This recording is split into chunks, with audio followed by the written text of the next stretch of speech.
Recently at NCLN, we published a blog post submitted to us by a supporter named Cecilia. Cecilia and her husband Daryl lost their baby, John Mercy, after 12 weeks of carrying him. They had an induced labor at 18 weeks, and they were able to actually hold their baby. They shared their photos with us. This obviously resonated really strongly with our followers. We wanted to share some of their comments here. So here are a few women sharing their stories about their miscarriages. We'll share the link to the original so that you can go and read through them yourself. A pattern among these testimonies is the fact that medical personnel tend to view the process as sterile and that there is a lack of care. This is likely an after effect of abortion culture, where the preborn are viewed as less than a regular human, if seen as a human at all. In most places in Canada, a baby under 20 weeks can be discarded as medical waste and incinerated along with amputated toes and other medical waste. It's often difficult to find the proper funeral arrangements for a miscarried child, and it's just not something that we tend to think of as worthy of grief. But why? The thing that makes a difference to pro-choice people about whether or not to care about the death of a fetus in the case of a miscarriage and an abortion is the fact that it was wanted.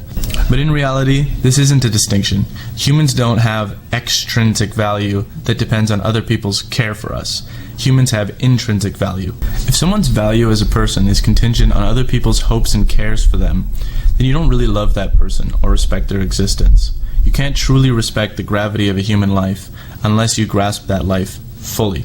And that's where the callousness and uncaring for miscarried babies and their parents comes from, I believe. Reports generally find that about a quarter to a third of pregnancies end in miscarriage today, and not all those women were fortunate enough to have midwives and nurses and doctors as understanding and caring as Cecilia had. Most of those women are probably familiar with the idea of callous doctors. I had a friend tell me about an experience she had where she had miscarried, and the doctor said to her, "Well, it's okay, you can always try again." And it made me think of something my mom used to say when I'd run into the street to get a ball, where she'd say, "I can get another ball, but I can't get another you." And that concept there was missed on the doctor. It's often as if it's only a broken foot.